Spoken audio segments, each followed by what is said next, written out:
RSSന്റേത് ഹിറ്റ്ലറും മുസോളിനിയും നടപ്പാക്കിയ ആശയങ്ങളാണെന്ന് പിണറായി വിജയൻ. ഹിറ്റ്ലർ ജൂതന്മാരോട് പെരുമാറിയ പോലെയാണ് RSS മുസ്ലിം, Christian, communist വിഭാഗങ്ങളോട് പെരുമാറുന്നത്. മൗനം പാലിച്ചാൽ ഇവരെ പ്രോത്സാഹിപ്പിക്കുന്നതിന് തുല്യമാണ്. മതവിശ്വാസവും വർഗീയതയും രണ്ടും രണ്ടാണെന്നും പിണറായി വിജയൻ പറഞ്ഞു. ഹിറ്റ്ലർ ജൂതരെയും ബോൾഷെവിക്കുകളെയുമാണ് ശത്രുക്കളായി കണ്ടത്. ഇവിടെ RSS രാജ്യത്തിൻ്റെ ആഭ്യന്തര ശത്രുക്കളായി കണ്ടത് മുസ്ലിമിനെയും ക്രിസ്ത്യാനിയെയും കമ്മ്യൂണിസ്റ്റുകാരെയുമാണ്. ഇവിടെ രണ്ട് ന്യൂനപക്ഷം പറയാനുണ്ടെന്ന് മാത്രമല്ല, മുസ്ലിം ക്രിസ്ത്യൻ രണ്ട് പേര് പറഞ്ഞതേ ഉള്ളൂ. വേറെ ഏതെങ്കിലും ന്യൂനപക്ഷം ഉണ്ടെങ്കിൽ അതും ഇതിനകത്ത് പെടും. അപ്പോൾ ന്യൂനപക്ഷവും കമ്മ്യൂണിസ്റ്റുകാരും ഇവിടെ, ന്യൂനപക്ഷവും കമ്മ്യൂണിസ്റ്റുകാരും തന്നെ ജർമ്മനിയിൽ, അത് നേരെ ഇവർ പകർത്തുകയാണ് ചെയ്തത്. അപ്പോൾ ഇവരുടെ ആശയം എന്ന് പറയുന്നത് ഏതെങ്കിലും തരത്തിൽ ദേശീയമായിട്ടുള്ളതല്ല, അത് ഹിറ്റ്ലർ നടപ്പാക്കിയ ആശയമാണ്. ഇവരെ സംഘടനാ രൂപം ഭാരതീയ സംഘടനാ രൂപമല്ല, അത് മുസോളിനി നടപ്പിലാക്കിയ ഫാസിസ്റ്റ് സംഘടനാ രൂപമാണ്. ചർച്ചയിലേക്ക് വരാം. വർഗീയതയെ താലോലിക്കുന്നതാര്? CPM സംസ്ഥാന സമിതി അംഗം Shri MV Jayarajan, KPCC media വിഭാഗം അംഗം BRM ഷഫീർ, BJP വക്താവ് ശ്രീ VV രാജേഷ്, മുതിർന്ന മാധ്യമപ്രവർത്തകർ ശ്രീ P രാജൻ, ശ്രീ A സജീവൻ എന്നിവരാണ് ഈ ചർച്ചയിൽ പങ്കെടുക്കുന്നത്. ആദ്യം ശ്രീ P രാജൻ, ശ്രീ പിണറായി വിജയൻ പറഞ്ഞ വാക്കുകൾ താങ്കൾ ശ്രദ്ധിച്ചിട്ടുണ്ടാകും. ഇപ്പോഴത്തെ രാഷ്ട്രീയ കേരളത്തിൻ്റെ പ്രത്യേക സാഹചര്യത്തിൽ താങ്കൾ പിണറായി വിജയൻ്റെ ഈ വാക്കുകളെ എങ്ങനെയാണ് വിലയിരുത്തുന്നത്?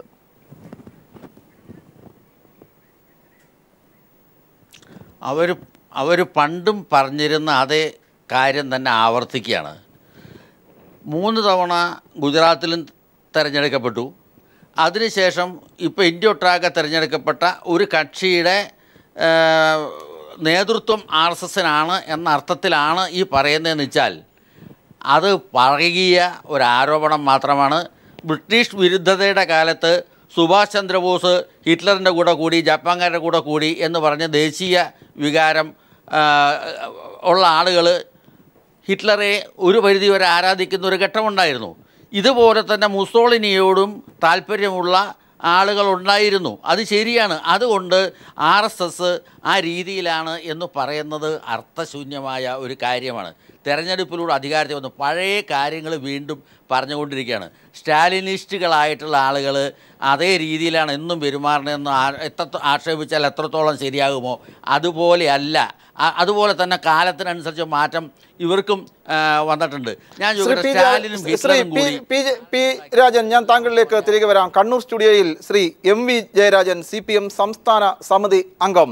ശ്രീ MV ജയരാജൻ, ഇന്ന് ശ്രീ പിണറായി വിജയൻ പറഞ്ഞ വാക്കുകൾ, അതായത് RSS ഹിറ്റ്ലർ ജൂതന്മാരോട് പെരുമാറിയ പോലെയാണ് RSS മുസ്ലിങ്ങളോട്, ക്രിസ്ത്യാനികളോട്, കമ്മ്യൂണിസ്റ്റുകളോട് പെരുമാറുന്നത്.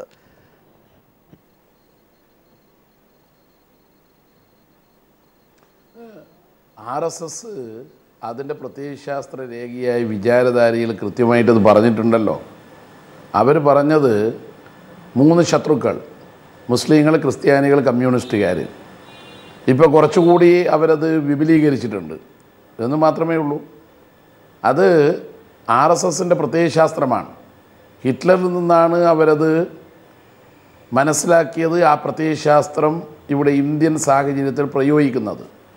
എൻ്റെ ബഹുമാനപ്പെട്ട സുഹൃത്ത് ശ്രീ P രാജൻ പഴകിയ ഒരു കാര്യമാണ് വീണ്ടും ശ്രീ പിണറായി പറയുന്നതെന്ന് പറഞ്ഞു.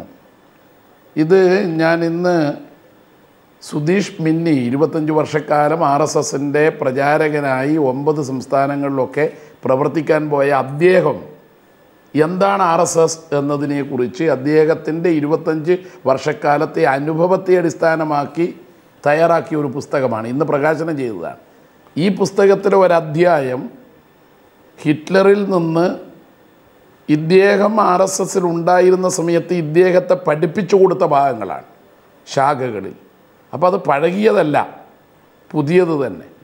അപ്പോൾ ഇന്ത്യൻ സാഹചര്യത്തിൽ ഫാസിസ്റ്റുകൾ എങ്ങനെയാണോ ആ ജർമ്മനിയിലും ഇറ്റലിയിലും ഒക്കെ പ്രവർത്തിച്ചത് അത് ഇവിടെ നടപ്പാക്കാൻ പറ്റുമോ എന്നാണ് നോക്കുന്നത്.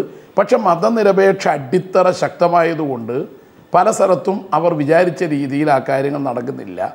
അതുകൊണ്ടാണ് വർഗീയതക്കെതിരായി നാനാജാതി മതത്തിൽപ്പെട്ട വിശ്വാസികൾ, എല്ലാ മതവിശ്വാസികളും മതനിരപേക്ഷ വിശ്വാസികളും ഒരുമിച്ച് നിൽക്കുന്നത്.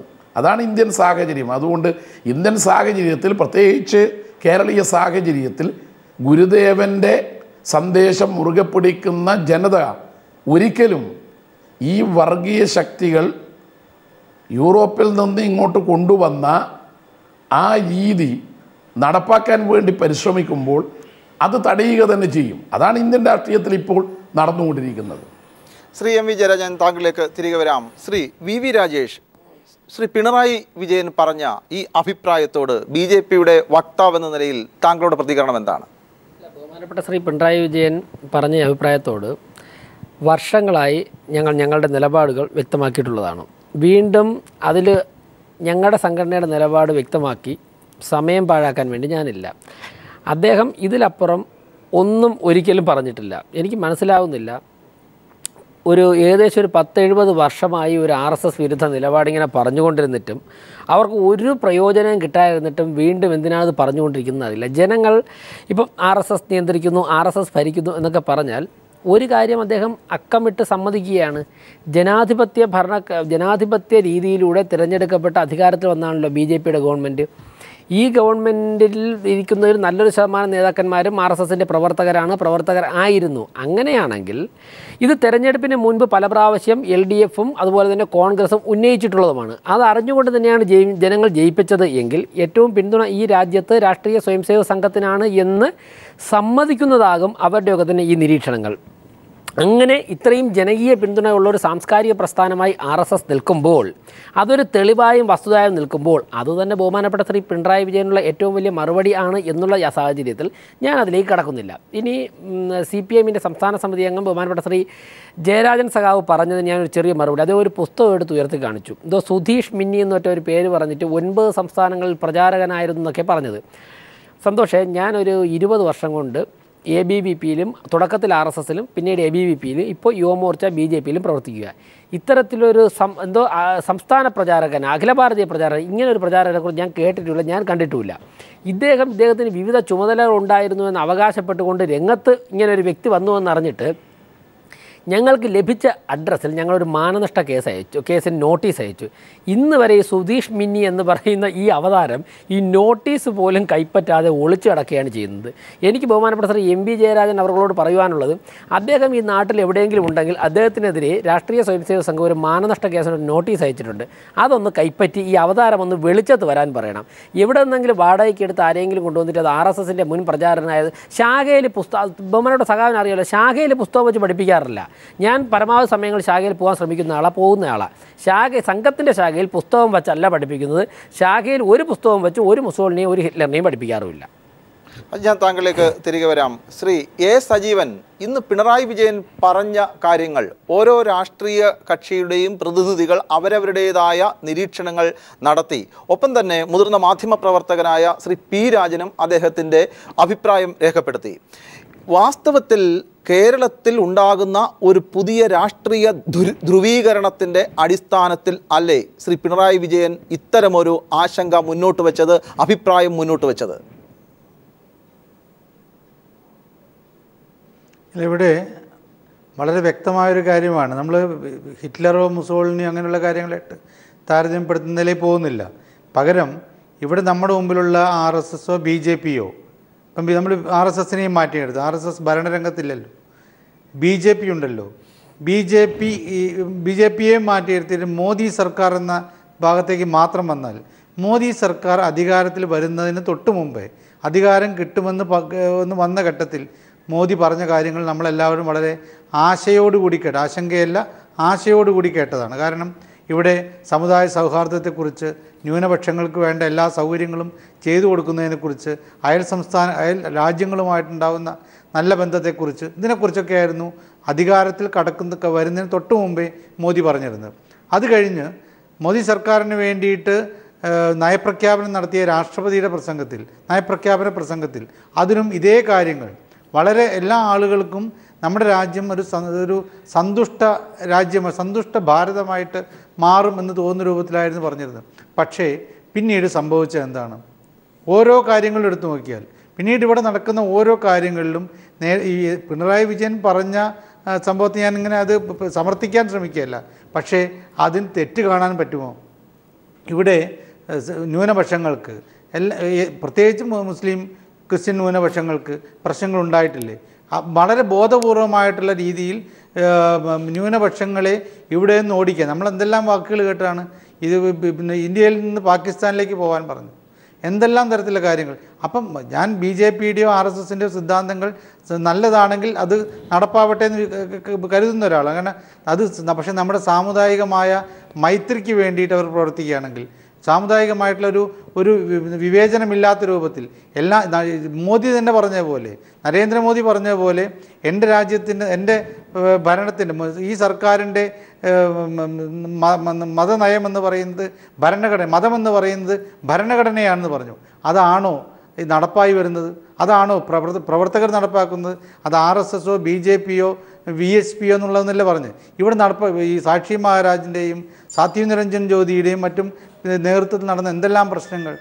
ഇപ്പോൾ ഓരോ ഇന്ന് പോലും പത്രങ്ങളിൽ ഇറങ്ങിയത് ഒരു സംസ്ഥാനത്ത് ബലിപെരുന്നാൾ വരുന്ന ദിവസം അവധി കൊടുക്കാതെ അന്ന് രക്തദാനത്തിന് വേണ്ടിയിട്ട് നിർബന്ധമായിട്ടും ഹാജരാവണമെന്നുള്ള ഒരു ഉത്തരവ് വന്നിരിക്കുന്നു പറഞ്ഞു.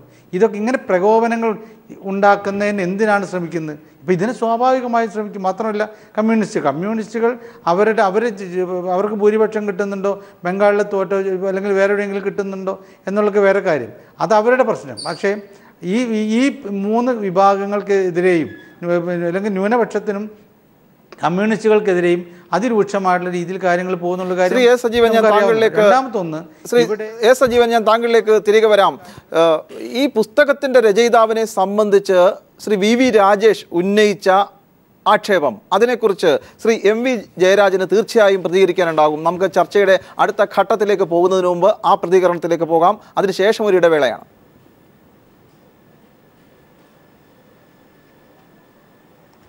എൻ്റെ സുഹൃത്ത് രാജേഷ് ആശ്ചര്യകരമാണ് പറയുന്നത് കേട്ടപ്പോൾ തോന്നിയത്. ഇവിടെ സുധീഷ് മിന്നി നിരവധി വേദികളിൽ പ്രസംഗിച്ചുകൊണ്ടിരിക്കുകയാണ്. രാജേഷിന് വേണമെങ്കിൽ നാളെ അദ്ദേഹം പ്രസംഗിക്കുന്ന സ്ഥലത്ത് കോഴിക്കോട് വന്നാൽ കാണാം, നേരിട്ട് കാണാം. ഇവിടെ ഒളിച്ചു കിടക്കുന്ന ഒരാളല്ല അദ്ദേഹം. RSS വിട്ടു എന്നുള്ളത് ശരിയാണ്, നിങ്ങൾ അദ്ദേഹത്തെ വകവരുത്താൻ നോക്കുന്നു എന്നുള്ളത് ഇതിൽ നിന്ന് തെളിയുന്നുമുണ്ട്. ഇനി അദ്ദേഹത്തിൻ്റെ പുസ്തകത്തിൽ പറഞ്ഞ കാര്യം എന്ന് പറഞ്ഞാൽ രാജേഷിനെ പോലെ തന്നെ ശാഖയിൽ പോയ ആളാണെന്ന് ഓർത്തോളണം. RSS വിട്ടതിന് ശേഷം അദ്ദേഹത്തെ നിങ്ങൾക്ക് തള്ളിപ്പറയാതെ നിർവാഹമില്ല. യഥാർത്ഥത്തിൽ ഇവിടെ സജീവം പറഞ്ഞതുപോലെ ഇന്ത്യയിൽ ഹിന്ദുക്കൾ അരക്ഷിതരാണ്. മുസ്ലിങ്ങളും ക്രിസ്ത്യാനികളും കമ്മ്യൂണിസ്റ്റുകാരും ചേർന്ന് അവരെ വേട്ടയാടുകയാണെന്നുമുള്ള നുണ അവർ പ്രചരിപ്പിക്കുന്നു. അതാണ് അതിൻ്റെ ആണിക്കല്ല്. ഇത് എന്നെയടക്കം പഠിപ്പിച്ചതായിരുന്നു. ജർമ്മനിയിലെ നാസി ഭരണകാലത്ത് ഹിറ്റ്ലർ നടപ്പാക്കിയ ജൂതപീഡനങ്ങളെയും ജൂതവാക്യങ്ങളെയും ആശയപരമായി പിന്തുണച്ചത് ഗോൾവാക്കറാണ്.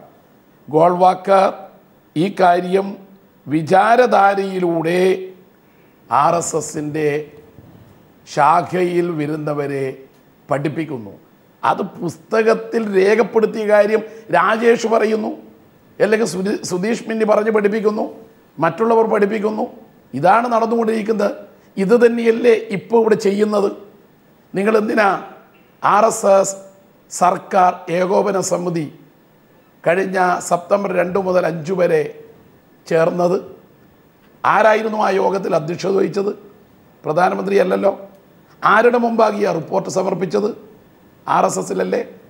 യഥാർത്ഥത്തിൽ ഒരു ഫാസിസ്റ്റ് പ്രവണത അതിലില്ലേ? ജനാധിപത്യപരമായി തെരഞ്ഞെടുക്കപ്പെട്ട പ്രധാനമന്ത്രിയും മന്ത്രിമാരും അവിടെ മാറി നിൽക്കട്ടെ, ഞങ്ങൾ ഈ കാര്യങ്ങൾ ചെയ്യും. അതിൻ്റെ ഭാഗമായിട്ടല്ലേ മുസ്ലിങ്ങൾ പാകിസ്ഥാനിലേക്ക് പോകണമെന്ന് നിങ്ങളുടെ നേതാക്കന്മാർ ജയരാജൻ, ഇപ്പോൾ KPCC മീഡിയ വിഭാഗം അംഗം ശ്രീ BRM ഷഫീർ നമ്മോടൊപ്പം ഉണ്ട്. ഷഫീർ, ഈ ചർച്ചയുടെ ആദ്യ ഭാഗം താങ്കൾ ശ്രദ്ധിച്ചതാണ്. താങ്കൾ തീർച്ചയായും മറുപടി പറയേണ്ട ചില കാര്യങ്ങൾ അതിലുണ്ട്. അതിനേക്കാൾ ഉപരി വളരെ വ്യക്തമായ ഒരു ചോദ്യം ഇന്ന് കൊടിക്കുന്നിൽ സുരേഷ് ഉന്നയിച്ചു. അതായത് ഗുരുപ്രതിമ തകർത്ത പ്രതികളെ എന്തിന് വിട്ടയച്ചു എന്ന് ആഭ്യന്തര വകുപ്പ് മന്ത്രി മറുപടി പറയണമെന്ന്. അതിൻ്റെ അർത്ഥം സംഘപരിവാർ ശക്തികളെ സഹായിക്കുന്നതിൽ കോൺഗ്രസ് UDF സർക്കാർ മുൻകൈയെടുക്കുന്നു എന്ന് തന്നെയാണ്. ഈ തിരുവോണ ദിവസം മുതൽ ഇങ്ങോട്ട് നടന്ന RSSൻ്റെയും CPMൻ്റെയും സംഘർഷങ്ങളുടെ കണക്കെടുക്കുമ്പോൾ ഞങ്ങൾ ഏതെങ്കിലും ഒരു പ്രത്യേക വിഭാഗത്തിന് വേണ്ടി എന്തെങ്കിലും പോലീസ് ചെയ്തതായിട്ട് ആരെങ്കിലും പറയുമോ? ഇപ്പോൾ ഏറ്റവും അവസാനം ഓണാഘോഷത്തിൻ്റെ ഘോഷയാത്ര എന്നതിൻ്റെ മറവിൽ ശ്രീകൃഷ്ണ ജയന്തി ആഘോഷിക്കുകയും അതിൻ്റെ മറവിൽ ശ്രീനാരായണ ഗുരുദേവൻ്റെ കഴുത്തിൽ കയറ് കുരുക്കിയിട്ടതിനെ സംബന്ധിച്ച് വിവാദത്തിലകപ്പെട്ട CPMഉം തലശ്ശേരിയിലെ ന്യൂമാഹി പോലീസ് സ്റ്റേഷൻ്റെ പരിധിക്കകത്ത് വരുന്ന സ്ഥലത്ത് വെച്ച് ശ്രീനാരായണ ഗുരുദേവൻ്റെ പ്രതിമ തല്ലി തകർത്ത RSSനെയും ഞങ്ങൾ കാണുന്നത് ഒരുപോലെ തന്നെയാണ്. ഞങ്ങൾക്ക് ഇതിനകത്ത് നിങ്ങൾ ഒരുപോലെ കണ്ടാൽ മാത്രം പോരാ, ഞങ്ങൾ ഇങ്ങനെ ചർച്ചയിൽ പറഞ്ഞാൽ മാത്രം പോരാ. സന്തോഷ് സാറേ, ന്യൂമാഹി പോലീസ് സ്റ്റേഷൻ്റെ FIR എടുത്ത് പരിശോധിക്കണം. അതിനകത്ത് 447, 506, 427 IPC പ്രകാരം കൃത്യമായി കേസെടുത്തിട്ടുണ്ട്. എന്ന് പറഞ്ഞാൽ കൃത്യമായി കേസെടുത്തിട്ടുണ്ടെങ്കിൽ കേന്ദ്രമന്ത്രി ശ്രീ കൊടിക്കുന്നിൽ സുരേഷ് ഇന്ന് ആഭ്യന്തരമന്ത്രി രമേശ് ചെന്നിത്തലയോട് വിശദീകരണം ചോദിച്ചിരിക്കുന്നത് പോലെയാണ് പറഞ്ഞിരിക്കുന്നത്. ബഹുമാനായ കൊടിക്കുന്നിൽ സുരേഷ് ഏതർത്ഥത്തിൽ പറഞ്ഞു എന്നും അത് വ്യക്തിപരമായിട്ട് എന്തെങ്കിലും അതിന് അർത്ഥതലങ്ങളുണ്ടോ എന്നുള്ള കാര്യത്തിൽ എനിക്ക് വ്യക്തിപരമായി പറയുന്നത് ആഭ്യന്തരമന്ത്രിയെ സംബന്ധിച്ചിടത്തോളമോ അല്ലെങ്കിൽ കേരളത്തിലെ പോലീസിനെ സംബന്ധിച്ചിടത്തോളം ഇവിടെ കഴിഞ്ഞ ദിവസമായി CPM സംസ്ഥാന സെക്രട്ടറി കോടിയേരി ബാലകൃഷ്ണനും ഇടതുപക്ഷത്തിന്റെ മുതിർന്ന നേതാക്കന്മാരും ഒക്കെ പറഞ്ഞുകൊണ്ടിരിക്കുന്ന അതേ കാര്യം തന്നെയാണ് ഇന്ന് കൊടിക്കുന്നിൽ സുരേഷ് അടിവരയിട്ട് പറഞ്ഞിരിക്കുന്നത്. ഞാനൊരു തൃശ്ശൂരിൽ അഭിലാഷിന്റെ കൊലപാതകം നടത്തി RSSകാരനാണ് മരണപ്പെട്ടത്. അതിനകത്ത് CPMമാർ അറസ്റ്റ് ചെയ്തു. ഞങ്ങൾ തിരിച്ച് കണ്ണൂരിലെ തലശ്ശേരിയിൽ അവിടെ നാരായണൻ എന്നും പറഞ്ഞ അരവിന്ദൻ എന്ന് പറയുന്ന ഒരാളിനെ കൊല്ലുകയും ഒരാൾ അകത്താവുകയും ചെയ്തു. 302 ഇട്ടിട്ടുണ്ട്, 307 ഇട്ടിട്ടുണ്ട്. കേസ് കൃത്യമായി എടുക്കുകയും എല്ലാ പ്രതികളെയും നിയമത്തിന് മുമ്പിൽ കൊണ്ടുവരുന്ന കാര്യത്തിൽ ഞങ്ങൾ ഒരു വിട്ടുവീഴ്ച ചെയ്തിട്ടില്ല. സുരേഷ്, ഞാൻ പ്രതിപക്ഷത്തുള്ള ആരെങ്കിലും പറഞ്ഞ കാര്യത്തെക്കുറിച്ച് അല്ല പറയുന്നത്. ശ്രീ കൊടിക്കുന്നിൽ സുരേഷ് കോൺഗ്രസിന്റെ മുൻ കേന്ദ്രമന്ത്രി പറഞ്ഞ കാര്യത്തെക്കുറിച്ച് കോൺഗ്രസിന്റെ KPCCയുടെ നിലപാട് എന്താണ്? ശ്രീ കൊടിക്കുന്നിൽ സുരേഷ് പറഞ്ഞിട്ടുള്ളത് സംഭവം ശരിയാണ്. ഈ വകുപ്പുകളെന്ന് പറയുന്നത് പൊതുമുതലുകൾ ഒരു സ്വകാര്യ വസ്തുവിലേക്ക് അതിക്രമിച്ചു കയറുകയും ഗുരുദേവ പ്രതിമ പോലുള്ള ഒരു തകർക്കുകയും ചെയ്യുമ്പോൾ ഉണ്ടാകുന്ന കേസ് എടുത്തിട്ടുണ്ട്, പ്രതികളെ അറസ്റ്റ് ചെയ്തിട്ടുണ്ട്, അവരെ നിയമപരമായിട്ട് കേരളത്തിന്റെ പ്രത്യേക സാഹചര്യത്തിൽ ശ്രീ പിണറായി വിജയൻ പറഞ്ഞതുപോലെ ഫാസിസ്റ്റ് നിലപാട് കൈക്കൊള്ളുന്ന പ്രസ്ഥാനങ്ങളെ, സംഘപരിവാർ ശക്തികളെ, അത് ഇടതുപക്ഷത്തിന്റെ വിമർശനമാണ്, സംഘപരിവാർ ശക്തികളെ സഹായിക്കുന്ന തരത്തിൽ നിലപാടെടുക്കുന്നു. ജയരാജൻ സഖാവ് അങ്ങനെ പറയുന്നത് എനിക്ക് തോന്നുന്നില്ല. കാരണം ഇന്ന് അമിത്ഷായും നരേന്ദ്രമോദിയും ഉയർത്തുന്ന പ്രധാനപ്പെട്ട മുദ്രാവാക്യം കോൺഗ്രസ് മുക്ത ഭാരതം എന്നുള്ളതാണ്. ഞങ്ങളാണ് ഇവിടെ ദേശീയ തലത്തിൽ അങ്ങനെ നിലപാടെടുക്കുമ്പോഴും കേരളത്തിൽ നോക്കൂ, കേരളത്തിൽ ഈ കഴിഞ്ഞ അരുവിക്കരയിൽ നടന്ന തെരഞ്ഞെടുപ്പിൽ ഞങ്ങൾ രാജഗോപാലിനെ പച്ചയ്ക്ക് എതിർത്തപ്പോ ഇത്ര ശക്തമായി കോൺഗ്രസ് എതിർത്തതുപോലെ CPM എതിർത്തില്ല. CPMന്റെ സംസ്ഥാന സമിതിക്കകത്ത് പോലും ചർച്ച വന്നു. ഞങ്ങളല്ല ഈ കേസിനകത്ത് ഇതിന് സമാനമായ ഒന്നാണ് വിഷം ചീറ്റുന്ന പ്രസംഗം നടത്തിയ പ്രവീൺ തൊഗാഡിയക്കെതിരെയുള്ള കേസ് ഈ സർക്കാരാണ് പിൻവലിച്ചു കൊടുത്തത്. അതിന് സമാനമായ മറ്റൊന്നാണിത്. ഗുരുപ്രതിമ തകർത്തവരെ അവരെ വെറുതെ വിടുന്ന സാഹചര്യം ഇത് ചൂണ്ടിക്കാണിച്ചത് കൊടിക്കുന്നിൽ സുരേഷിനെ പോലെയുള്ള ഒരു കോൺഗ്രസ്സുകാരനാണെന്ന് ഓർക്കണം. അതാണ് ഞാൻ പറഞ്ഞത്. ഇതിനകത്ത് ഞങ്ങൾ ഒരു വിട്ടുവീഴ്ച ചെയ്തിട്ടില്ല. കൊടിക്കുന്നിൽ സുരേഷ് ഏത് സാഹചര്യത്തിലാണ് പറഞ്ഞത് ഞങ്ങൾക്കറിയില്ല. പക്ഷെ ഒരു കാര്യം പറയാം, രാഷ്ട്രീയ ഫാസിസത്തെയും വർഗീയ ഫാസിസത്തെയും ഞങ്ങൾ താലോലിച്ചിട്ടില്ല. ഇവിടെ രാകേഷ് ഇരിപ്പുണ്ട്. രാകേഷിന്റെ പ്രസംഗത്തിൽ ഒരു തൊഗാഡിയയുടെ സംഭാഷണം കടന്നു വന്നുവെന്ന് കണ്ടപ്പോൾ രാകേഷിനെതിരെ കായംകുളം പോലീസിനെ വെച്ച് റിപ്പോർട്ട് എടുത്ത് കേസെടുത്ത പോലീസാണ് കേരളത്തിലെ പോലീസ്. ഞങ്ങൾക്ക് അതിനകത്ത് ഒരു വിവേചനവും ഇല്ല. ഞങ്ങൾ DYSP കൊണ്ട് അന്വേഷിച്ചതാണ്. രാകേഷിനെ തൊഗാഡിയുടെ ഭാഷ കടന്നു വന്നു എന്ന് പോലീസ് സംവിധാനത്തിൽ ആരോപണം ഉന്നയിച്ചപ്പോൾ ഇതേ സ്ഥിതി എന്തായി? അതിനകത്ത് എന്തെങ്കിലും കഴമ്പുള്ള ഒരു കാര്യമായിരുന്നോ? ഈ ഷഫീർ കുറേ ഒച്ച ABCD അറിയാതെ സംസാരിക്കുക. കാരണം രാജേഷിനെതിരെ കേസെടുത്തെങ്കിൽ ഞാൻ അതിൻ്റെ FIR നമ്പർ പറയും, ക്രൈം നമ്പർ പറയും. രാജേഷിനെതിരെ കൃത്യമായി കേസെടുക്കാൻ നിർദ്ദേശം കൊടുത്തിട്ടുണ്ട്. കായംകുളം പോലീസിന് കേസെടുത്തിട്ടുണ്ട്. അവിടെ കരിയകളാണല്ലോ സംഭവം. കേസെടുക്കാൻ വകുപ്പുണ്ടോ എന്നുള്ള അന്വേഷണം ഞാനൊന്ന് പറഞ്ഞോട്ടെ. അത് നടത്തണമല്ലോ. അല്ല, ഷഫീർ സംസാരിച്ചപ്പോൾ ഞാൻ ഇടപെട്ടില്ലല്ലോ. പക്ഷേ ഷഫീറിന്റെ സമയമാണ്, ഞാൻ ഇടപെടുന്നത് എൻ്റെ മാന്യത അല്ലാത്തതുകൊണ്ടാണ്. ഒരു കോൺഗ്രസ്സുകാരൻ്റെ ഈ കോൺഗ്രസ് പ്രവർത്തകൻ്റെ ഈ കിട്ടുന്ന സമയം മറ്റുള്ളവരെ ഇങ്ങനെ ഭീകരമായി ആക്രമിച്ച് ജയിക്കുക അങ്ങനെയല്ല. ഷഫീർ ഇപ്പോൾ ആവേശം കൊണ്ട് പറഞ്ഞു കായംകുളം പോലീസ് രാജേഷിനെതിരെ കേസെടുത്തു. FIR-ന്റെ ക്രൈം നമ്പർ പറയൂ, ക്രിമിനൽ നമ്പർ പറയൂ. ഞാനിവിടെ പ്രസംഗിച്ചത് അതല്ല വിഷയം. ഇവിടെ അവിടുത്തെ പോലീസ് ശ്രീ രമേശ് ചെന്നിത്തല CPIM-കാരുടെ വോട്ട് വരാൻ പോകുന്ന തെരഞ്ഞെടുപ്പിൽ ബഹുമാനപ്പെട്ട മുഖ്യമന്ത്രി ഉമ്മൻചാണ്ടിയുടെ ഗ്രൂപ്പ് രമേശ് ചെന്നിത്തലയെ പരാജയപ്പെടുത്താൻ ശ്രമിച്ചാലും CPIM-കാരുടെ വോട്ട് ലഭിക്കണമെന്നുള്ള ലക്ഷ്യം വെച്ചുകൊണ്ട് CPIM-കാർക്ക് വഴങ്ങുന്ന കുറേ പോലീസ് ഉദ്യോഗസ്ഥന്മാരെ അവിടെ പ്രതിഷ്ഠിച്ചിട്ടുണ്ട്. നിയമം നടപ്പിലാക്കണമെന്ന് മാത്രമാണ് ഞങ്ങൾ ആവശ്യപ്പെട്ടു. അവിടെ കേസൊന്നും എടുക്കാൻ കണക്കിന് പ്രസംഗം കൊണ്ട് നിങ്ങൾ അത് കേസെടുത്തു. അതല്ല വിഷയം. ഷഫീർ വിഷയം മാറ്റിയ ഷഫീറിന് അതിൻ്റെ ഒരു കാര്യവും അറിയില്ല. അനാവശ്യമായി വേറെ വിഷയങ്ങൾ വലിച്ചിടുക ഷഫീർ. അവിടെ നിൽക്കട്ടെ. ഇവിടെ ഇപ്പോൾ ബഹുമാനപ്പെട്ട ശ്രീ പിണറായി വിജയൻ്റെ പ്രസംഗവും അതോടൊപ്പം തന്നെ ശ്രീ ബഹുമാനപ്പെട്ട AK ആൻ്റണിയുടെ പ്രസംഗവുമാണ് നമ്മുടെ ചർച്ചയുടെ പ്രധാനപ്പെട്ട വിഷയം. അതിനോടൊപ്പം തന്നെ BJP RSS വിഷയങ്ങളും കടന്നു വന്നു. ഇവിടെ കേരളത്തിൽ വർഗീയതയെ താലോലിച്ചതിൻ്റെ ഏറ്റവും ഒന്നാം പ്രതിസ്ഥാനത്ത് നിൽക്കുന്ന UDF ആണ്, കോൺഗ്രസ് ആണ്. അതിൻ്റെ ഏറ്റവും വലിയ ബെനിഫിഷ്യറി ബഹുമാനപ്പെട്ട ശ്രീ AK ആൻ്റണി തന്നെയാണ്. അദ്ദേഹം എത്ര ഒഴിഞ്ഞു മാറിയാലും ജവഹർലാൽ നെഹ്റു ചത്ത കുതിര എന്ന് പറഞ്ഞ മുസ്ലിം ലീഗിൻ്റെ മണ്ഡലത്തിലാണ്. രാജേഷ്, നമുക്ക് അതിലേക്ക് പിന്നീട് വരാം. ഞാൻ ചോദിച്ചത് യഥാർത്ഥത്തിൽ ഇവിടെ കൊടിക്കുന്നിൽ സുരേഷ് ഇന്ന് പറഞ്ഞ ഒരു കാര്യം, കോൺഗ്രസും യഥാർത്ഥത്തിൽ RSSനെയും അല്ലെങ്കിൽ സംഘപരിവാർ ശക്തികളെ സഹായിക്കുന്ന തരത്തിൽ ഇവിടെ ഭരണകൂടം പ്രവർത്തിക്കുന്നു. ഇവിടെ അതുകൊണ്ടാണല്ലോ ഗുരുപ്രതിമ തകർത്ത RSSകാരെ വെറുതെ വിടുകയാണ്. പ്രസംഗത്തിൽ പറയുന്നത് ഇതേ പോലീസുകാരെ വെറുതെ വിടുകയാണ്. അപ്പോൾ എന്തുകൊണ്ടെന്ന് കൊടിക്കുന്നിൽ സുരേഷിനെ പോലെയുള്ള ഒരു നേതാവ് പറയുകയാണ് RSSകാരെ വെറുതെ വിട്ടത് എന്തിനെന്ന് ആഭ്യന്തരമന്ത്രി വ്യക്തമാക്കണമെന്ന്. കോൺഗ്രസിനുള്ളിൽ തന്നെ ഇതിനെക്കുറിച്ച് വ്യക്തമായ ധാരണയുണ്ട് എന്നുള്ളതിൻ്റെ തെളിവാണിത്. സന്തോഷം എന്നോട് ചോദ്യം ചോദിക്കുമ്പോൾ ഷഫീർ ഉത്തരം പറയുന്നു. വീണ്ടും ചോദ്യം എന്നോട് ചോദിക്കുന്നു. അല്ല, ഞാൻ പറയട്ടെ, എനിക്കൊന്ന് സമയം ഞാൻ പറയട്ടെ. BJP-യുടെയും RSSൻ്റെയും പ്രവർത്തകരെ ഏറ്റവും കൂടുതൽ ദ്രോഹിക്കുന്ന പോലീസാണ് രമേശ് ചെന്നിത്തല പോലീസ്. ഒരു BJP പ്രവർത്തകർ നിയമസഭയിലേക്ക് കടന്നു വരുന്നതിനേക്കാൾ കൂടുതൽ ഞാൻ സന്തോഷിക്കുന്നു. ഞാൻ പല പ്രാവശ്യം പറഞ്ഞിട്ടുള്ളത് ഒരു CPM പ്രവർത്തനം ജയിച്ചു വരുന്നതാണ് എന്ന് പറഞ്ഞാണ് ശ്രീ രമേശ് ചെന്നിത്തല. ദേശീയ തലത്തിൽ ഇവർ രണ്ടുപേരും കൂടി ചേർന്നുകൊണ്ട് ഞങ്ങൾക്കെതിരെ നടത്തുന്ന ആക്രമണങ്ങളൊക്കെ അറിയാമല്ലോ. ഞങ്ങൾ പറയുന്നു RSS BJP പ്രവർത്തകർ ചെയ്തിട്ടുണ്ടെന്ന് നിങ്ങൾ അറസ്റ്റ് ചെയ്തു. ഇന്നലെ തന്നെ കണ്ണൂർ BJP-യുടെ ജില്ലാ പ്രസിഡന്റ് ശ്രീ രഞ്ജിത്ത് പത്രസമ്മേളനം നടത്തി പറഞ്ഞു, സ്പെഷ്യൽ ഇൻവെസ്റ്റിഗേഷൻ ടീം രൂപീകരിച്ചുകൊണ്ട് നിങ്ങൾ അന്വേഷിക്കൂ. ചതയ ദിനത്തിൽ ആഘോഷിച്ച ഒരു പഴയ ഗുരുദൈവ പ്രതിമ CPIM-ൻ്റെ ഓഫീസിനുള്ളിൽ കൊണ്ടുവച്ചുകൊണ്ട് BJP-കാരാണ് നശിപ്പിച്ചത് എന്ന് പറഞ്ഞുകൊണ്ട് ഗുരുദേവനെ കുരിശിൽ തറച്ചതിൻ്റെ ജാള്യത മറയ്ക്കുവാൻ ശ്രമിക്കുന്ന CPIM-ൻ്റെ സഖാവ് P. കൃഷ്ണപിള്ളയുടെ സ്മാരകം എന്താ സന്തോഷ വിഷയം മാറ്റുന്നത്?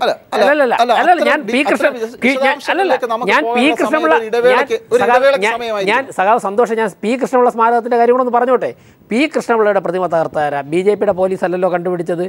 അതോടൊപ്പം തന്നെ കാട്ടായിക്കോണം ശ്രീധരന്റെ പ്രതിമ തകർത്താര അതേ കരങ്ങൾ തന്നെയാണ് ഗുരുദേവന്റെ പ്രതിമ തകർത്തത്. സാർ, എന്റെ ചോദ്യത്തിന് ഉത്തരമല്ല രാജേഷ് പറഞ്ഞത്. അന്ധമായ ഇടതുപക്ഷ വിരോധം ആരെ സഹായിക്കും? ശ്രീ P. രാജൻ, കോൺഗ്രസിന്റെ മൃദു ഹിന്ദുത്വ നിലപാട് സംഘപരിവാർ ശക്തികളെ സഹായിക്കാനാണ് എന്ന് പറഞ്ഞാൽ താങ്കൾ എങ്ങനെ അതിനെ വിലയിരുത്തും? ഒരു ഉദാഹരണം നമ്മൾ ഈ ചർച്ചയിൽ ചൂണ്ടിക്കാണിച്ചതാണ്.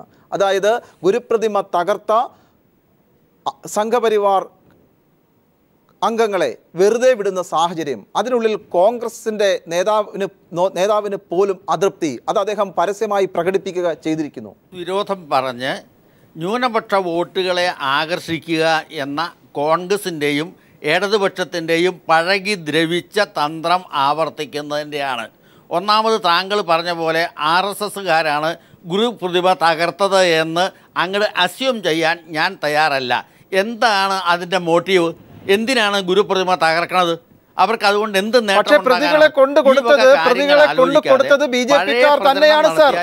പ്രതികളെ കൊണ്ടുകൊടുത്തത് സംഘപരിവാറിൽപ്പെട്ടവർ തന്നെയാണ് സാർ. ആയിരിക്കാം, അതിനെന്താണ്?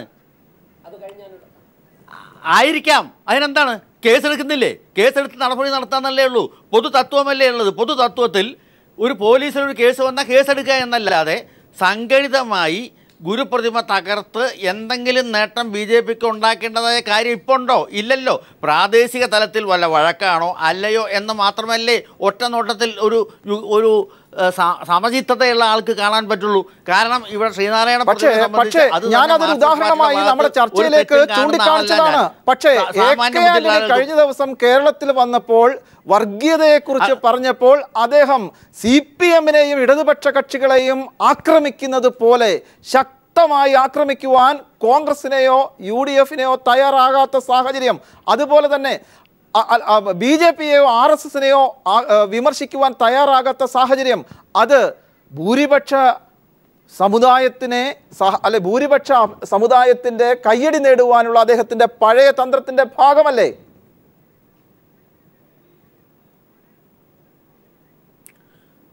അതുണ്ടാകാം. ഭൂരിപക്ഷങ്ങളുടെ വോട്ടും കൂടി കിട്ടിയില്ല എന്ന് വന്നാൽ തങ്ങൾ തോൽക്കുമോ എന്ന ഭയം കോൺഗ്രസ്സുകാർക്കുണ്ട്. ഇടതുപക്ഷം ഈ ന്യൂനപക്ഷങ്ങൾ മുഴുവൻ തങ്ങളുടെ കൂടെ എല്ലാ കാലത്തും RSS-നെ മാത്രം ചീത്ത പറഞ്ഞുകൊണ്ടിരിക്കാൻ എന്ന് പറഞ്ഞാൽ നടക്കില്ല എന്ന് മനസ്സിലാക്കാനുള്ള ബുദ്ധി RSS മറ്റേ ആന്റണിക്കുണ്ട്. അതാണ് അരുവിക്കര കണ്ടതും നേമത്ത് കണ്ടതും. അത്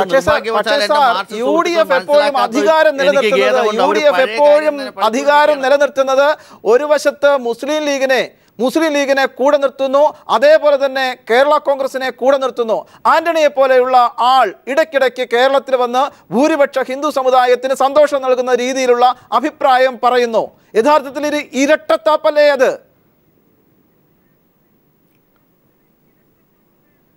അതല്ല, അതങ്ങനെയാണെന്ന് പറയാൻ പറ്റില്ല. ആന്റണി പറഞ്ഞത് അങ്ങനെയുള്ള ഒരു വികാരം കേരളത്തിൽ വളർന്നു വരുന്നതിന് തടയിടാനും കോൺഗ്രസിൻ്റെ ഒപ്പം നിൽക്കുന്ന ഹിന്ദുക്കളെ പോകാതിരിക്കാൻ വേണ്ടിയിട്ടുള്ള ഒരു രാഷ്ട്രീയ തന്ത്രം എന്നുള്ള നിലയ്ക്ക് പറഞ്ഞതാണ്. സ്വാഭാവികമാണ്. വെറും മുസ്ലിം ലീഗിൻ്റെയും കേരള കോൺഗ്രസിൻ്റെയും മാത്രം വോട്ട് കിട്ടിയാൽ കേരളത്തിൽ പല 40-45 മണ്ഡലങ്ങളിലെ ജയിക്കാനുള്ള സാധ്യതയുള്ളൂ എന്ന കണക്ക് നോക്കിയാൽ കാണാൻ പറ്റും. അതുമാത്രം പോരാ, കോൺഗ്രസിൻ്റെ ഒപ്പം പാരമ്പര്യമായി നിൽക്കുന്ന ഹിന്ദുക്കളുടെ വോട്ട് ഇനിയും പോകാൻ ഇടവരരുത്, എന്നാൽ ഹിന്ദുക്കളുടെ വോട്ട് ഇടതുപക്ഷം പോകാതെ നിൽക്കും എന്നുള്ള പഴയ കണക്കൂട്ടലുണ്ടല്ലോ, അത് തെറ്റാണെന്ന് തെളിഞ്ഞു കഴിഞ്ഞിരിക്കുകയാണ്. പിന്നെയും ഈ ആരോപണം ഉന്നയിക്കുന്ന മൃദു ഹിന്ദുത്വ നിലപാട്, കോൺഗ്രസിന്റെ മൃദു ഹിന്ദുത്വ നിലപാട് യഥാർത്ഥത്തിൽ ആരെയാണ് സഹായിക്കുന്നത്?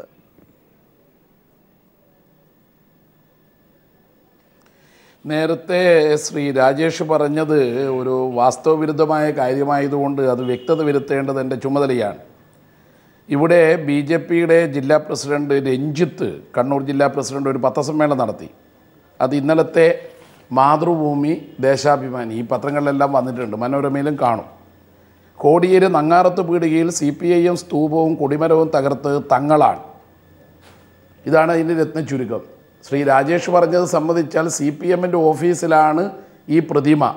അപ്പോൾ പ്രതിമ തകർത്തതും BJP-കാരാണെന്ന് ഭംഗ്യന്തരേണ അദ്ദേഹം പറഞ്ഞു വെച്ചു. ഇത് CPM ഓഫീസിൻ്റെ തൊട്ടടുത്ത ശ്രീമുദ്ര സാംസ്കാരിക വേദിയാണ്.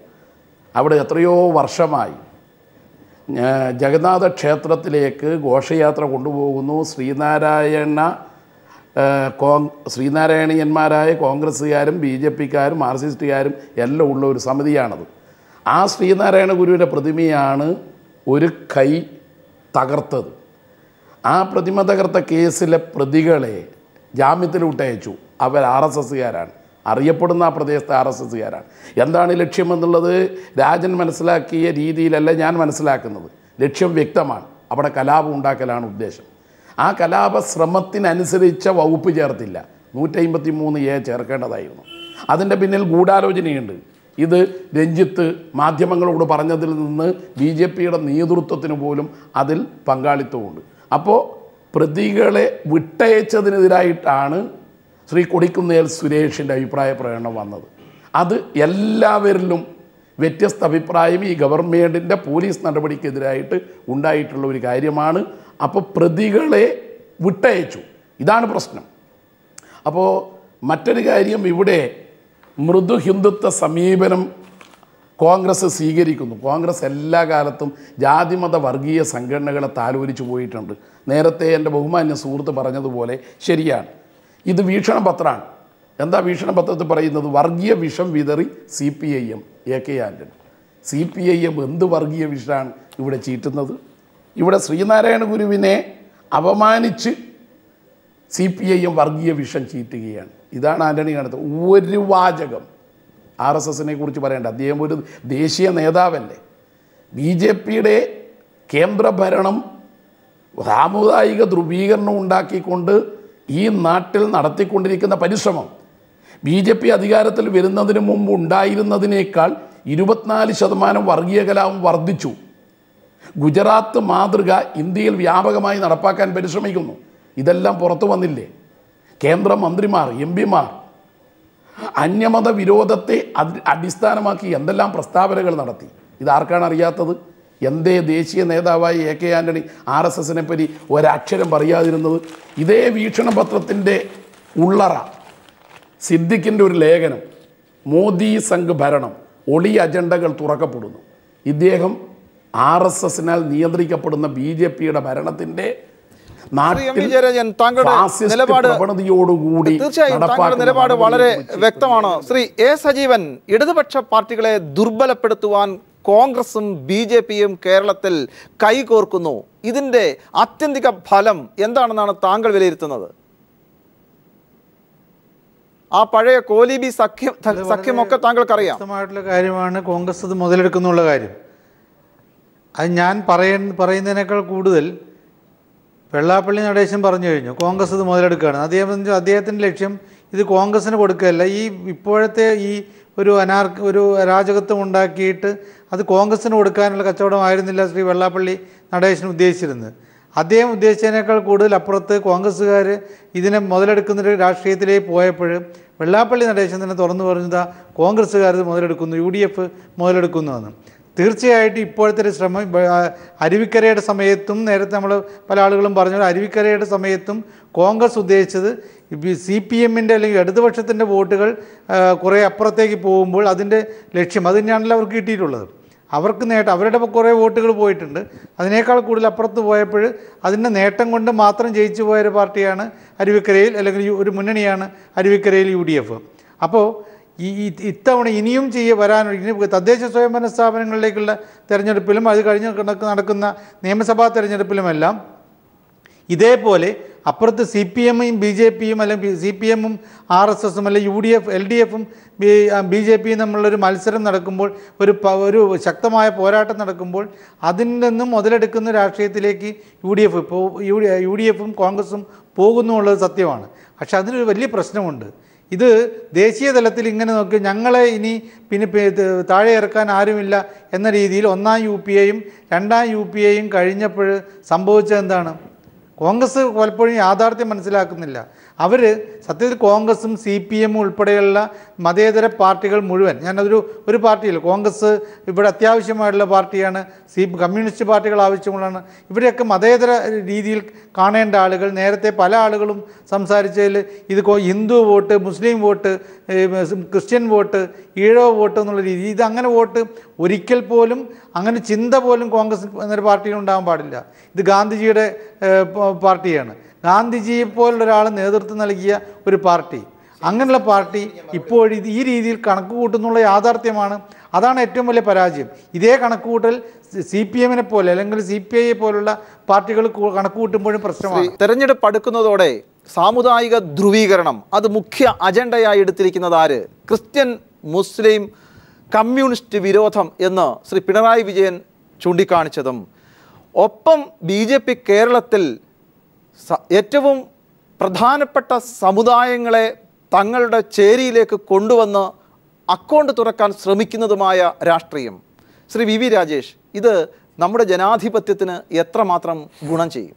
ഏറ്റവും ഗുണം ചെയ്യുന്നത് BJPയുടെ കേരളത്തിലെ നിയമസഭയിലേക്കുള്ള കടന്നുവരവും ഭാവിയിൽ കേരള ഭരണത്തിൽ തന്നെ BJP പങ്കാളിയാവുകയോ BJPയുടെ നേതൃത്വത്തിൽ ഗവൺമെൻറ് രൂപീകരിച്ചു കഴിഞ്ഞാൽ ഇന്ന് മറ്റുള്ള സംസ്ഥാനങ്ങൾ ദേശീയ മുഖ്യധാരയിലേക്ക്, വികസനത്തിൻ്റെ ധാരയിലേക്ക് വരുന്നത് പോലെ തന്നെ വളരെ വേഗത്തിൽ BJP കേരളത്തിലും വികസനത്തിലേക്ക് എത്തുവാൻ വേണ്ടി സാധിക്കും. ഇപ്പോൾ BJPയെ അല്ല ശ്രീ രാജേഷ്, എൻ്റെ ചോദ്യം, ഇത്തരത്തിലുള്ള സാമുദായിക ധ്രുവീകരണത്തിന് BJP എന്തിന് മുന്നിട്ടിറങ്ങുന്നു? കേവലം അക്കൗണ്ട് തുറക്കുന്നതിന് ഇത്തരം തന്ത്രങ്ങൾ പയറ്റാമോ ഒരു രാഷ്ട്രീയ പ്രസ്ഥാനം എന്ന നിലയിൽ, പ്രത്യേകിച്ച് ഇന്ത്യ ഭരിക്കുന്ന ഒരു രാഷ്ട്രീയ പ്രസ്ഥാനം എന്ന നിലയിൽ? അതായത് കഴിഞ്ഞ 10, 40, 50 വർഷമായി ഈ രണ്ട് മുന്നണികളും കൂടി ഓരോ തെരഞ്ഞെടുപ്പിനും നടത്തിയ ന്യൂനപക്ഷ പ്രീണനത്തിൻ്റെ ഫലമായി അവഗണിപ്പിക്കപ്പെട്ട ഒരു ജനത, ആ ജനത യഥാർത്ഥ രാഷ്ട്രീയ അവസ്ഥ തിരിച്ചറിഞ്ഞിരിക്കുന്നു. സ്വാഭാവികമായി ഇടതുപക്ഷ പ്രത്യയശാസ്ത്രത്തിന് ഈ സമൂഹത്തിൽ ഒന്നും പ്രദാനം ചെയ്യാൻ സാധിക്കുകയില്ല എന്ന് അവർ ഭരിച്ച സ്ഥലങ്ങളിൽ തന്നെ ഉദാഹരണങ്ങൾ നിലനിൽക്കുമ്പോൾ ഇന്ത്യൻ രാഷ്ട്രീയത്തിലും ലോകത്തുള്ള ജനതയുടെ നല്ലൊരു ശതമാനവും BJPയെയും ഭാരതത്തിൻ്റെ ഇന്നത്തെ ഭരണകൂടത്തെയും ഉറ്റുനോക്കിക്കൊണ്ടിരിക്കുന്ന സാഹചര്യത്തിൽ ഒരു ധ്രുവീകരണവുമില്ലാത്ത BJPയിലേക്ക് ജനങ്ങൾ ആകൃഷ്ടരാകുമ്പോഴേക്കും പക്ഷേ രാജേഷ്, പ്രത്യക്ഷത്തിൽ സമുദായങ്ങളെ വേർതിരിച്ച് ഓരോ സമുദായത്തെയും, പ്രത്യേകിച്ച് ഭൂരിപക്ഷ സമുദായത്തെ, SNDPയെ പോലെയുള്ള ഒരു സമുദായത്തെ കൂടെ നിർത്തുവാൻ പരസ്യമായി അതിൻ്റെ കേന്ദ്ര നേതാക്കന്മാർ വരുന്നു, വിലപേശൽ നടത്തുന്നു, വലിയ സ്ഥാനമാനങ്ങൾ വാഗ്ദാനം ചെയ്യുന്നതായി മാധ്യമങ്ങളിൽ ചർച്ച വരുന്നു. ഇങ്ങനെയൊക്കെ ആണോ ഒരു പാർട്ടി വളരേണ്ടത്? സന്തോഷം, താങ്കൾക്ക് ഒന്നും അറിഞ്ഞുകൂടാതെ സംസാരിക്കണം. എന്തിനാണ് ഇങ്ങനെ തെറ്റിദ്ധാരണാജനകമായ വിവരങ്ങൾ ജനങ്ങളുടെ മുമ്പിൽ പ്രചരിപ്പിക്കുന്നത്? ഈ രാജ്യം ഇന്ത്യൻ നാഷണൽ കോൺഗ്രസ് ഭരിച്ചപ്പോഴേക്ക് സോണിയാഗാന്ധിയെ കാണാൻ വേണ്ടി SNDPയുടെ നേതാക്കന്മാർ പോയിട്ടുണ്ടല്ലോ. ഈ സംസ്ഥാനം ഇടതുപക്ഷം ഭരിച്ചപ്പോഴേക്കും AKG സെൻറ്ററിൽ സംസാരിച്ചിട്ടുണ്ടല്ലോ. അന്നൊക്കെ എന്ത് ഇതൊന്നും പറയാത്തത്? BJP election commission of India അംഗീകരിച്ച നിയമങ്ങൾ അനുസരിച്ച് പ്രവർത്തിക്കുന്ന, ഏറ്റവും കൂടുതൽ ഈ രാജ്യത്തെ ജനങ്ങൾ അംഗീകരിക്കുന്ന രാഷ്ട്രീയ പാർട്ടിയാണ്. ആ പാർട്ടിയുടെ അഖിലേന്ത്യാ പ്രസിഡന്റിനെ ഈ കേരളത്തിലെ ഒരു പ്രമുഖ സാമുദായിക സംഘടനയുടെ നേതാവ് പോയി കാണുമ്പോഴേക്കും എന്തിനാ ഇത്തരത്തിലുള്ള കല്ലുവെച്ച നുണകൾ മാധ്യമങ്ങളിലൂടെ പറഞ്ഞ് ജനങ്ങളെ സംഭവിച്ചത്? വെള്ളപ്പള്ളി പറഞ്ഞിട്ടുള്ളതാണ്, അധികാരം എവിടെയുണ്ടോ അവിടേക്ക് ഞങ്ങൾ ഞങ്ങളുടെ ആവശ്യങ്ങളുമായി പോകും. പക്ഷേ BJPയുടെ കൃത്യമായ അജണ്ട വർഗീയമായ ഒരു ധ്രുവീകരണത്തിലൂടെ അക്കൗണ്ട് തുറക്കുക. ഇങ്ങനെ പോയാൽ നമ്മുടേതുപോലുള്ള ഒരു രാഷ്ട്രീയ സമൂഹം നാളെ എന്തായിത്തീരും എന്നതിനെക്കുറിച്ചുള്ള ആലോചന വേണ്ടേ? അല്ല, BJPയെക്കുറിച്ച് ആധികാരികമായി സന്തോഷം ചർച്ച ചെയ്യാൻ തയ്യാറാകുമ്പോൾ BJPയുടെ നാളിതുവരെയുള്ള 1980 പാർട്ടി രൂപീകരിക്കൊണ്ടതിന് ശേഷം ജനഹൃദയങ്ങൾ ജനോപകാരപ്രദമായ പ്രവർത്തനം നടത്തി ജനഹൃദയങ്ങൾ ഇടം നേടി ഇന്നുവരെയുള്ള വളർച്ചയെക്കുറിച്ച് ശാസ്ത്രീയമായി അപഗ്രഥിച്ചിട്ട് വേണം സംസാരിക്കാൻ. താങ്കൾ ഈ പറയുന്ന, അല്ലെങ്കിൽ ഇവിടെ ചർച്ചയിൽ ബഹുമാനപ്പെട്ട ശ്രീ A. സജീവനും CPMൻ്റെ സംസ്ഥാന സമിതി അംഗവും പറയുന്ന, അവർ പിന്തുണയ്ക്കുന്ന ഇടതുപക്ഷ പ്രസ്ഥാനം, ആ പ്രസ്ഥാനം 1917 ഉണ്ടായതിനു ശേഷം ഇന്നതിൻ്റെ അവസ്ഥ നമുക്കറിയാമല്ലോ. നിലനിൽപ്പിന് വേണ്ടി അന്തിത്തിരി കത്തിക്കാൻ എണ്ണയില്ലാതെ വിറങ്ങലിച്ച് നിൽക്കുന്ന, പരിഭ്രാന്തി പിടിച്ചിരിക്കുന്ന ഒരവസ്ഥ 1917 ഇവിടെ രൂപം കൊണ്ടത് ഇടതുപക്ഷ പ്രസ്ഥാനങ്ങൾക്കുണ്ട്. 80 രൂപം കൊണ്ട BJP എല്ലാ സംസ്ഥാനങ്ങളിലും വളരെ വേഗം ജനങ്ങളുടെ ഇടയിൽ മുന്നേറിക്കൊണ്ടിരിക്കുന്നു. എന്റെ ചോദ്യം അതല്ല ശ്രീ രാജേഷ്. ജാതി മത സാമുദായിക ധ്രുവീകരണത്തിന് വേണ്ടി BJP മുന്നിട്ടിറങ്ങുന്നത് ശരിയാണോ എന്നതാണ്. ജാതിമത ധ്രുവീകരണത്തിന് വേണ്ടി ഇവിടെ മുന്നിട്ടിറങ്ങുന്ന ഇന്ത്യൻ നാഷണൽ കോൺഗ്രസ് അല്ലേ, മുസ്ലിം ലീഗിനെ ഒരു ഭാഗത്ത് വെച്ചുകൊണ്ട്? ഇവിടെ മതധ്രുവീകരണത്തിന് വേണ്ടി, ജാതി ധ്രുവീകരണത്തിന് വേണ്ടി അബ്ദുൽ നാസർ മദനിയെ പിടിച്ച് മടിയിലെത്തിയതാരാ? LDF അല്ലേ? ഞാൻ എന്നെക്കൊണ്ട് പഴങ്കഥകൾ ഒരുപാട് പറയിക്കരുത്. അതോടൊപ്പം തന്നെ അബ്ദുൽ നാസർ മദനി ഭീകരപ്രവർത്തനത്തിൽ ഏർപ്പെട്ട മദനി കടൽ തീരത്ത് വന്നപ്പോഴേക്കും കേരളത്തിലെ കോടിയേരി ബാലകൃഷ്ണൻ ഉൾപ്പെടെയുള്ള മന്ത്രിമാർ എത്ര മണിക്കൂർ അവിടെ ചെന്ന് കാവലിരുന്നത്? ആരാ ഇവിടെ വർഗീയ ധ്രുവീകരണത്തിന് ഇവിടെ കളമൊരുക്കുന്നത്? മലപ്പുറം ജില്ല സഖാവ് EMS നമ്പൂതിരിപ്പാട് മലപ്പുറം ജില്ല രൂപീകരിച്ചുകൊണ്ട് ഇടതുപക്ഷമല്ലേ വർഗീയ ധ്രുവീകരണത്തിന് ഇവിടെ തുടക്കം കുറിച്ചത്? മുസ്ലിങ്ങളോ ക്രിസ്ത്യാനികളോ ക്രിസ്ത്യൻ സമുദായത്തിൽപ്പെട്ടവരോ ഒക്കെ അവർ അശരണരാകുമ്പോൾ അവർക്കൊരു കൈത്താങ് കൊടുക്കുക എന്ന് പറഞ്ഞാൽ അത് ഭരണഘടന പോലും അംഗീകരിച്ചിട്ടുള്ള കാര്യമാണ്. അവർക്ക് പ്രത്യേക പദവി നൽകിയിട്ടുള്ളതാണ്. മതന്യൂനപക്ഷങ്ങൾക്ക് സംരക്ഷണം നൽകുക എന്നുള്ളത് ഭരണഘടന പോലും അംഗീകരിക്കുന്ന കാര്യമാണ്. അതിന് രാഷ്ട്രീയ പാർട്ടികൾ ജനാധിപത്യ രാഷ്ട്രീയ പാർട്ടികൾ തയ്യാറായാൽ അതിനെ നമ്മൾ അത്തരത്തിലാണോ വിലയിരുത്തേണ്ടത്? അതിന് സമാനമാണോ ഒരു വർഗീയ ധ്രുവീകരണം നടത്താനുള്ള ശ്രമം? സന്തോഷം, താങ്കൾ കാര്യം മനസ്സിലാക്കാതെ സംസാരിക്കുന്നത് ഞാൻ വിശ്വസിക്കുന്നില്ല. പക്ഷേ താങ്കൾ മറച്ചു വയ്ക്കുന്നു. ഇവിടെ ജനാധിപത്യപരമായി ഇന്ത്യൻ ഭരണഘടന അംഗീകരിക്കുന്ന രീതിയിൽ ഒരു രാഷ്ട്രീയ പാർട്ടി പ്രവർത്തിച്ച് ഓട് പൊളിച്ചോ ബൂത്ത് പിടിച്ചോ, കണ്ണൂരിൽ സഖാവ് ജയരാജന്മാർ ചെയ്യുന്നത് പോലെ ബൂത്ത് പിടിച്ചോ ഒന്നല്ലല്ലോ പാർട്ടി ജയിച്ചത്. പാർട്ടി ജനാധിപത്യത്തിൽ അധികാരം നേടിക്കൊണ്ട് പാർട്ടി ജയിച്ചു വരുമ്പോൾ മൂന്നാമതും നാലാമതും ഒക്കെ തന്നെ ഓരോ സംസ്ഥാനങ്ങളും ജയിച്ചു വരുമ്പോഴേക്കും അതിനെ വർഗീയ ധ്രുവീകരണം താങ്കൾ ആവർത്തിച്ച് പറയുമ്പോൾ താങ്കൾ എന്തിനു വസ്തുനിഷ്ഠമായിട്ട് തെളിവ് കാണിക്കൂ? മധ്യപ്രദേശിൽ എന്ത് വർഗീയ ധ്രുവീകരണം നടന്നിട്ടാണ് ജയിച്ചത്? രാജസ്ഥാനിൽ എങ്ങനെയാണ് ജയിച്ചത്? CPMന് എവിടെയെങ്കിലും സാധിച്ചിട്ടുണ്ടോ? അതിൻ്റെയൊക്കെ ഉള്ളറകളിലേക്ക് വളരെ വിശദമായി നമ്മൾ പോകേണ്ട ഒരു ചർച്ച. BRM ഷഫീർ, AK ആന്റണി നടത്തിയിട്ടുള്ള പ്രസ്താവനകൾ അത് ഈ ചർച്ചയിൽ വളരെ വിമർശന വിധേയമായി. സ്വാഭാവികമായിട്ടും താങ്കൾക്ക് അതിന് മറുപടി പറയാനുണ്ട്. അല്ല, ഇന്നിപ്പോ കോൺഗ്രസിന്റെ ഭാഗം പറയുന്നതിന് അല്പം സമയക്കുറവാണെന്ന് അനുഭവപ്പെട്ടത്. ഒന്ന് AK ആന്റണി പറഞ്ഞത്, ഒന്ന് EMSന്റെ കാലഘട്ടത്തിലുണ്ടായിരുന്ന വർഗീയ വിഷത്തിൻ്റെ ചില വിത്തുകൾ ഇന്നും ചില LDF നേതാക്കന്മാരിലുണ്ട് എന്ന് പറഞ്ഞതിനോടൊപ്പം തന്നെ ഒരു കാര്യം കൂടി പറഞ്ഞു, BJPക്ക് കേരളത്തിലെ കോൺഗ്രസിനെ പരാജയപ്പെടുത്താൻ ശീർഷാസനം നടത്തേണ്ടി വരും എന്നുകൂടി പറഞ്ഞു. അത് ചർച്ചയിൽ വന്നില്ല. രണ്ട്, ബഹുമാനപ്പെട്ട എം വി ജയരാജൻ സഖാവ് പറഞ്ഞൊരു കാര്യം, മൃദുഹിന്ദുത്വ സമീപനം കോൺഗ്രസ് എടുക്കുന്നു. ഞങ്ങൾ ഭൂരിപക്ഷ വർഗീയതയും ന്യൂനപക്ഷ വർഗീയതയും ഒരുപോലെ എതിർക്കപ്പെടുന്ന രാഷ്ട്രീയ പ്രസ്ഥാനമാണ്. ഞാൻ ഒറ്റ കാര്യം MV ജയരാജൻ സഖാവിനോട് ചോദിക്കട്ടെ, ഞങ്ങൾ RSSനെ എതിർക്കാൻ RSSനെ അനുകരിച്ചവരാണോ? നിങ്ങൾ RSSനെ എതിർക്കുന്നത് RSSനെ അനുകരിച്ചുകൊണ്ടാണ്. RSS പദസഞ്ചലനം നടത്തുമ്പോൾ നിങ്ങൾ അതിനനുകരിച്ചുകൊണ്ട് നിങ്ങൾ റൂട്ട് മാർച്ച് നടത്തുന്നു. RSS ശ്രീകൃഷ്ണ ജയന്തി നടത്തുമ്പോൾ നിങ്ങൾ മതേതര ശ്രീകൃഷ്ണ ജയന്തി എന്ന പേരിൽ ആഘോഷ പരിപാടികൾ നടത്തുന്നു. MV ജയരാജൻ സഖാവ് അതിന് മറുപടി പറയണം. മാത്രമല്ല RSS രക്ഷാബന്ധൻ നടത്തുമ്പോൾ ഞങ്ങൾ മതേതരത്വ രക്ഷാബന്ധൻ നടത്തേണ്ട കാര്യമുണ്ടോ?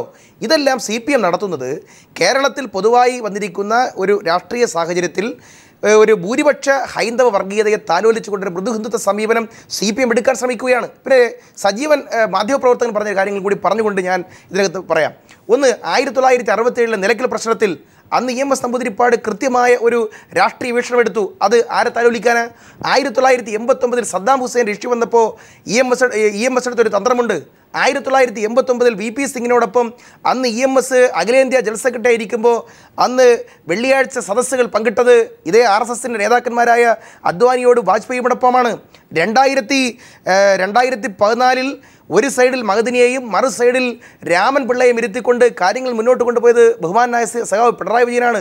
ഞാൻ പറഞ്ഞു വന്നത്, ഒരു കാലത്തും BJPയുടെ പ്ലാറ്റ്ഫോം പങ്കിട്ടിട്ടില്ല എന്ന് പറയാൻ തൻ്റെ ഇടമുള്ള ഒരൊറ്റ രാഷ്ട്രീയ പ്രസ്ഥാനം ഇന്ന് കേരളത്തിലുള്ളൂ, അത് കോൺഗ്രസ്സാണ്.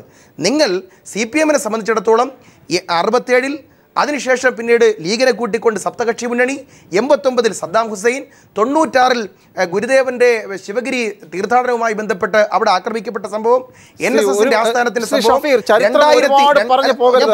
പെട്ടെന്ന് പറയാം. ശ്രീ MV ജയരാജൻ, മൃദു ഹിന്ദുത്വ നിലപാട് സ്വീകരിക്കുന്നത് കോൺഗ്രസ് അല്ല, CPMഉം ഇടതുപക്ഷ കക്ഷികളും ആണെന്നാണ് ശ്രീ BRM ഷഫീർ പറഞ്ഞിരിക്കുന്നത്.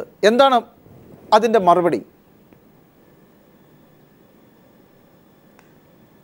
അടിസ്ഥാനരഹിതമായ ആരോപണങ്ങളാണ് എൻ്റെ മാന്യ സുഹൃത്തുക്കൾ, കോൺഗ്രസിൻ്റെയും BJPയുടെയും നേതാക്കന്മാർ ശ്രോതാക്കളെ തെറ്റിദ്ധരിപ്പിക്കും വിധത്തിലൂടെ പറഞ്ഞിട്ടുള്ളത്.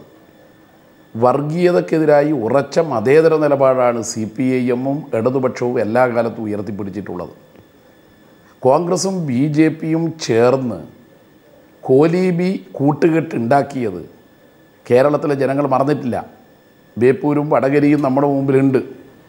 വടകര പാർലമെൻറ്റ് മണ്ഡലത്തിലും ബേപ്പൂർ നിയമസഭാ മണ്ഡലത്തിലും കോൺഗ്രസ് BJP ലീഗ് കൂട്ടുകെട്ടായിരുന്നു. സുൽത്താൻ ബത്തേരി ഗ്രാമപഞ്ചായത്തിൽ കോൺഗ്രസും ലീഗും BJPയും ചേർന്ന് ദീർഘകാലം ഭരിച്ചത് നമ്മൾ മറന്നിട്ടില്ല. ഇപ്പോഴും കാസർഗോഡ് ജില്ല ഉൾപ്പെടെ വിവിധ ജില്ലകളിൽ സഹകരണ സ്ഥാപനങ്ങളിൽ കോൺഗ്രസും BJPയും ചേർന്ന് ഭരിക്കുകയാണ്. എന്നിട്ടാണ് ഞങ്ങൾ മതേതര പാർട്ടിയാണ് എന്ന് കോൺഗ്രസിൻ്റെ നേതാവ് പറയുന്നു. ആശ്ചര്യമെന്നല്ലാതെ എന്ന് പറയാം. ഞാൻ നേരത്തെ വീക്ഷണം പത്രമാണ് ഉയർത്തിപ്പിടിച്ചത്. അതിൻ്റെ തലക്കെട്ട് CPIMൻ്റെ വർഗീയ വിഷമെന്നാണ്. RSSനെതിരായി ഒരക്ഷരം പറഞ്ഞില്ല. ഞാനതിന് ഇൻസൈഡിൽ സിദ്ദിഖ് പറഞ്ഞ കാര്യം പോലും എന്തേ ദേശീയ നേതാവായ ആൻ്റണി മറന്നുപോയത് എന്ന് ചോദിച്ചു. അതിന് ഉത്തരവില്ല. ഒരു കാര്യം വ്യക്തമാണ്, BJP നമ്മുടെ നാട്ടിൽ വർഗീയ ധ്രുവീകരണം ഉണ്ടാക്കുകയാണ്. വംശഹത്യയിലൂടെ 2200 ന്യൂനപക്ഷ മതത്തിൽപ്പെട്ടവരെയാണ് ഗുജറാത്തിൽ കശാപ്പ് ചെയ്തത്. ഒറീസ, മഹാരാഷ്ട്ര, UP ഇവിടെയെല്ലാം വർഗീയ സംഘർഷമാണ്. രാജ്യത്തിൻ്റെ തലസ്ഥാന നഗരിയിൽ നരേന്ദ്രമോദി അധികാരത്തിൽ വന്നതിന് ശേഷം ക്രിസ്തീയ ദേവാലയങ്ങൾക്ക് നേരെ അക്രമമുണ്ടായി. എന്നിട്ട് അക്കാര്യം നരേന്ദ്രമോദി തന്നെ സമ്മതിച്ചു. ന്യൂനപക്ഷങ്ങൾ ഇപ്പോൾ ഉത്കണ്ഠയിലാണ്. നാം മറന്നോ അയോധ്യയിലെ ബാബറി മസ്ജിദ് തകർത്തത്? ഇന്ത്യയിലെ ജനങ്ങൾക്ക് മറക്കാൻ പറ്റുമോ? അന്നത്തെ രാഷ്ട്രപതി വിശേഷിപ്പിച്ചു ഒരു ദേശീയ ദുരന്തമാണത്. ഇന്ത്യയുടെ മതേതര ഭരണഘടനയുടെ കടക്കൽ കത്തിവെച്ചു. ആരാണത് ചെയ്തത്? BJP അല്ലേ? അങ്ങനെ നാട്ടിൽ സാമുദായിക ധ്രുവീകരണം ഉണ്ടാക്കുക, വർഗീയ ധ്രുവീകരണം ഉണ്ടാക്കുക, വർഗീയ കലാപത്തിന് നേതൃത്വം കൊടുക്കുക. ഇപ്പോൾ RSS ഭരണഘടനാ വ്യവസ്ഥയനുസരിച്ച് അധികാരത്തിൽ വന്ന സത്യപ്രതിജ്ഞ ചെയ്ത മന്ത്രിമാരുടെ യോഗം ഭരണഘടന ബാഹ്യമായി വിളിച്ചു ചേർക്കുക, അതിലിവർ പോവുക. ഇപ്പം മന്ത്രിമാരും MPമാരും എല്ലാം അന്യമത വിരോധം ലക്ഷ്യമാക്കിക്കൊണ്ടുള്ള പ്രചാരവേല നടത്തുക. ഇതാർക്കാണ് അറിയാത്തത്? BJP ഒരു വർഗീയ പാർട്ടിയല്ലേ? ശ്രീ MV ജയരാജൻ, നമുക്ക് ചർച്ച അവസാനിപ്പിക്കാനുള്ള സമയമായിരിക്കുന്നു.